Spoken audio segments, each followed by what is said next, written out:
Les conditions d'assouplissement de la réforme ne sont pas satisfaisantes. En colère, et surtout pas nombreux, les enseignants étaient regroupés ce matin devant l'inspection académique à Angoulême contre la réforme du bac, avec notamment le contrôle continu. D'un établissement à l'autre, on risque de rentrer en concurrence. Est-ce que vous aurez le même contrôle continu à Confolens, à Angoulême ou à Barbezieux ou à Cognac? On peut s'inquiéter de tout ça. Le baccalauréat, c'était des épreuves nationales. On est en train de perdre ça. Autre projet de la réforme, la disparition des différentes filières au lycée.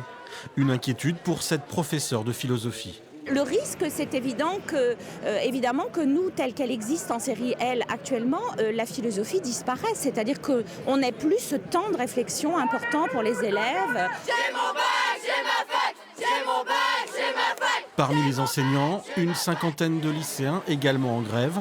Pour la plupart des terminales, pas concernés par la réforme du bac, mais inquiets pour leur avenir. C'est aussi qu'on n'ait pas vraiment le choix dans tout ce qu'on veut faire. Enfin, je sais pas, par exemple, si on veut aller à Bordeaux, par exemple, il va y avoir beaucoup de monde qui veut aller à Bordeaux, on va devoir... ça va être sur dossier, ça va être très compliqué maintenant pour pouvoir y aller. Cette réforme du bac sera présentée le 14 février en Conseil des ministres. D'ici là, les organisations syndicales de l'éducation nationale pourraient de nouveau descendre dans la rue.